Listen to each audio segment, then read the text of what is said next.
चलिए मेरे प्यारे दोस्तों, आज देखेंगे प्रकाश के प्रवर्तन 10th क्लास चैप्टर फर्स्ट का वीडियो नंबर 7। पिछले वीडियो में हमने गोलीय दर्पण को फिगर के द्वारा अच्छी तरह से समझाए हैं। उसको जाके एक बार नहीं क्लियर हो पाएगा, 2-3 बार अच्छा से उस वीडियो को देख लीजिएगा। और यहाँ हम जो फिगर को समझाए थे वहाँ पे उसी का यहाँ पे क्या लिखवाएंगे, डिफिनेशन लिखवाएंगे। डिफिनेशन कहने के मतलब गोलीय दर्पण होता क्या है, अवतल दर्पण क्या होता है, उत्तल दर्पण क्या होता है, ध्रुव क्या होता है, वक्रता केंद्र क्या होता है, फोकस दूरी क्या होता है, वक्रता त्रिज्या क्या होता है, इस सब के बारे में क्या करेंगे, यहाँ पे लिखवाएंगे। तो चलिए स्टार्ट करते हैं। गोलीय दर्पण क्या होता है। गोलीय दर्पण कहने के मतलब कि ऐसा दर्पण जिसका परावर्तक सतह किसी खोखले गोले के एक भाग के जैसा हो। यानी कहने के मतलब कि जब गोलीय दर्पण जो बनाए थे, क्या बनाए थे, लग रहा था जैसे कि खोखला गोला, यानी शीशा का क्या है, एक गोला है, उसको कलई किया गया है। तो खोखले गोले के एक भाग जैसा हो, उसको क्या कहेंगे, गोलीय दर्पण कहेंगे। लेकिन गोलीय दर्पण तभी कहेंगे जब उसको क्या करेंगे, उसको कलई करेंगे। तो कलई करने के मतलब कि आएंगे, देखिए अब इसमें, जब गोले को बाहरी सतह की को कलई करे तो अवतल दर्पण बताए थे ना वहाँ पे। यानी गोले के बाहर, यानी दाहिना, कलई हमेशा किस तरफ से, दाहिना तरफ से। तो जैसे ही गोले के बाहर अगर कलई करते हैं तो कौन सा दर्पण बनेगा, अवतल दर्पण। गोले के बाहर कलई करेंगे तो अवतल दर्पण, और गोले के अंदर कलई करेंगे तो उत्तल दर्पण। देखिए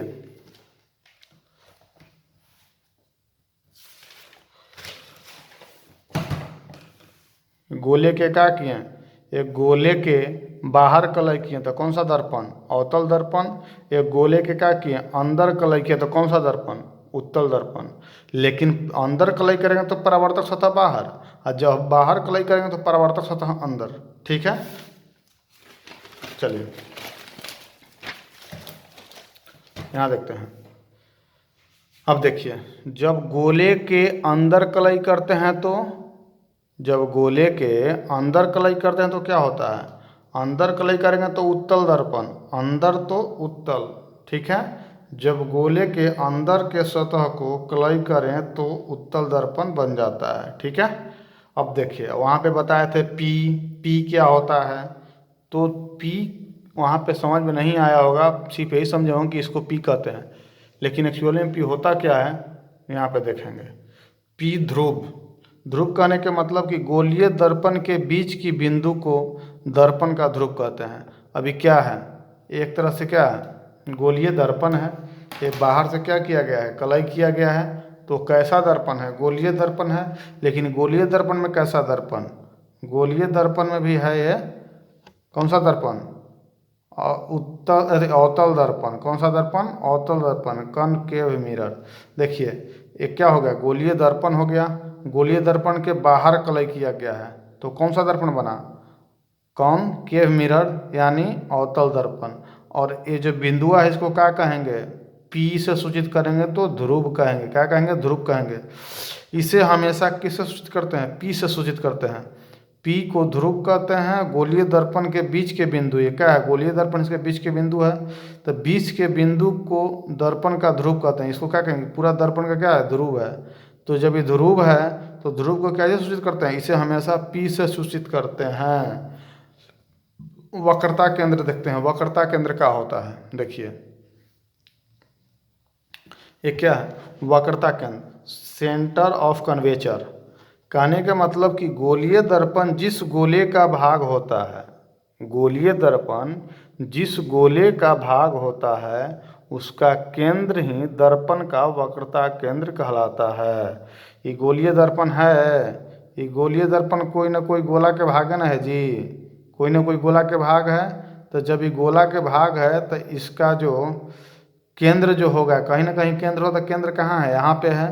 तो इसका जो केंद्र होगा वो केंद्र क्या कहलाएगा, वक्रता केंद्र कहलाएगा। गोला का जो केंद्र है वही क्या कहलाएगा, वक्रता केंद्र कहलाएगा। इसको कैसे सूचित करते हैं, इसे हमेशा सी से सूचित करते हैं, इसे हमेशा सी से सूचित करते हैं। चलिए अब आगे बढ़ते हैं, सी से सूचित करते हैं। अब इसमें देखते हैं, इसमें क्या है, वक्रता त्रिज्या। क्या, वक्रता त्रिज्या। वक्रता त्रिज्या किसे कहते हैं, वक्रता त्रिज्या रेडियस ऑफ कन्वेचर।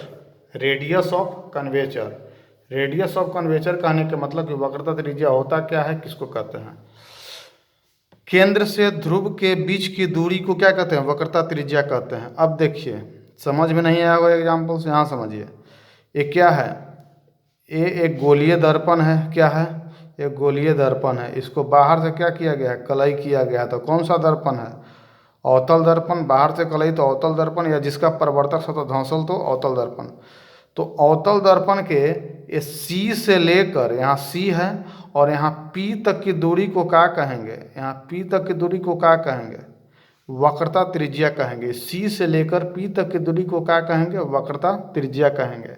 ठीक है, इसे हमेशा आर से सूचित किया जाता है। इसे कौन से सूचित करते हैं, आर से सूचित करते हैं।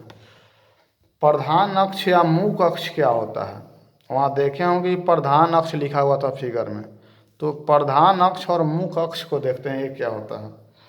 प्रधान या मुख अक्ष कहने के मतलब कि गोलीय दर्पण के ध्रुव यानी P से वक्रता केंद्र C को मिलाने वाली रेखा प्रधान अक्ष कहते हैं। तो अब कहिए कि सर अभी बताए हैं आपके, C से P को मिलाने वाली रेखा को वक्रता त्रिज्या कहते हैं।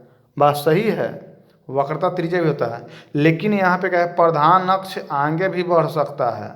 ठीक है, प्रधान अक्ष क्या है, यहाँ से लेके यहाँ तक, यानी ये मिला के क्या हुआ, आगे भी बढ़ गया। लेकिन वक्रता त्रिज्या कभी मिला के आगे नहीं बढ़ेगा, वो फिक्स रहेगा कि सी से पी तक की दूरी क्या है, ये दोनों को मिला के आगे भी बढ़ सकता है। तो इसको क्या कहेंगे, प्रधान अक्ष कहेंगे। ये वक्रता त्रिज्या अलग भी हो सकता है, यहाँ से लेके यहाँ तक की दूरी, यानी रेडियस को ही क्या कहेंगे, गोले को रेडियस, गोले का त्रिज्या जो होगा वही क्या होगा, वक्रता त्रिज्या होगा। लेकिन प्रधान अक्ष जो होगा वो वक्र केंद्र से गोले के पोल के जो बीच लाइन खींचा रहा है उसको क्या कहेंगे, प्रधान अक्ष कहेंगे, प्रधान अक्ष कहेंगे। ठीक है, अब आगे बढ़ते हैं। आगे फोकस दूरी। फोकस दूरी कहने का मतलब कि फोकस दूरी कहते क्या हैं, फोकल लेंथ। ठीक है, तो इसमें चलते हैं। देखिए फोकस दूरी, फोकस दूरी कहने का मतलब कि फोकल लेंथ, इसे एफ से सूचित करते हैं। वक्रता त्रिज्या के आधी लंबाई को फोकस दूरी कहते हैं। अब देखिए वक्रता त्रिज्या के आधी लंबाई को, यहाँ क्या है, सी है, क्या है, सी है। यहाँ से लेके यहाँ तक की दूरी को क्या कहेंगे, यहाँ से लेके यहाँ तक की दूरी क्या कहेंगे, वक्रता त्रिज्या। क्या कहेंगे, वक्रता त्रिज्या। हम पीछे अभी बताए हैं कि केंद्र से लेके पोल तक की दूरी को क्या कहेंगे, वक्रता त्रिज्या। लेकिन पोल से भी आगे बढ़ जाए और केंद्र से भी आगे बढ़ जाए तो क्या हो जाएगा, प्रधान अक्ष। लेकिन फोकस दूरी जो होता है, एक केंद्र से पोल तक की जो भी दूरी है उसका आधा होता है। क्या होता है, आधा होता है। तो कह सकते हैं कि यहाँ से यहाँ तक की दूरी को क्या कहेंगे, आर कहेंगे, यानी सी से लेकर पी तक की दूरी को त्रिज्या कहेंगे। आप एफ से लेकर पी तक की दूरी को फोकस दूरी कहेंगे। तो यहाँ से इधर एक एफ और इधर भी तो एक एफ हो जाएगा, तो 2f बराबर कह सकते हैं आर, लिख सकते हैं कि नहीं, 2f बराबर क्या लिख सकते हैं, आर। तो अब यहाँ देखिए कि जब 2f बराबर आर हो गया तो इसको लिख सकते हैं आर बराबर, सॉरी, एफ बराबर r/2 हो जाएगा, एफ बराबर r/2। तो ये दोनों में से कोई एगो सूत्र पूछ देता है, हालांकि दोनों में से कोई भी पूछेगा तो हल करेंगे तो एक ही तरह के आएगा। ठीक है, तो यहाँ देखिए फोकस दूरी समझ में आ गया होगा। फोकस दूरी कहते किसको हैं, त्रिज्या के आधी लंबाई को फोकस दूरी कहते हैं। फोकस दूरी का सूत्र क्या होता है, 2f बराबर r होता है। अब 2f क्यों लिखे हैं, तो यहाँ से यहाँ तक की दूरी को f है और यहाँ से यहाँ तक की दूरी को क्या है, ये भी एक एफ ही होगा, क्योंकि इसका आधी लंबाई है। तो कोई भी चीज़ को आधा जब करेंगे तो 2 गो बन जाएगा ना जी। मान लेते हैं कि ये पेन है, ये पेन है, तो ये पेन को क्या करेंगे, पेन को बीच से तोड़ेंगे। जैसे इसको तोड़ेंगे तो 2 गो पेन बन जाएगा, मतलब 2 गो पार्ट इसका हो जाएगा। तो 2 पार्ट हुआ तो लिख सकते हैं 2 गो पार्ट बराबर 1 गो पेन, 2 गो पार्ट बराबर 1 गो पेन। तब देखिए यहाँ क्या है, ये पूरा का पूरा सी से लेकर पी तक का मान लेंगे, वो पेन मान लेंगे। और एफ बिंदु से क्या किए, तोड़ दिए, एफ बिंदु से क्या किए, तोड़ दिए। तो लिख सकते हैं कि सी से पी तक की दूरी को क्या कहते हैं, आर कहते हैं, त्रिज्या कहते हैं। तो त्रिज्या जो होगा एफ का 2 गो एफ के बराबर होगा। इसका जो त्रिज्या होगा क्या होगा, 2 गो एफ के बराबर होगा। तो 2 गो एफ जैसे मिलेगा, एगो इधर लाल वाला, एगो इधर काला वाला, तो जैसे 2 गो एफ मिलेगा तो क्या बन जाएगा, एगो आर बन जाएगा। तो एगो आर बनता है कि कितना में एफ मिलने से, 2 एफ मिलने से।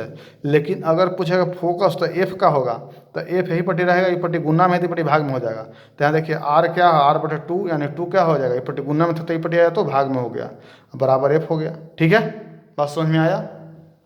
इसी तरीके से आगे हम बताएंगे प्रतिबिंब कैसा होगा, उल्टा होगा, सीधा होगा, आभासी होगा, काल्पनिक होगा, क्या होगा, नहीं होगा, इसके बारे में डिस्कस आगे करेंगे।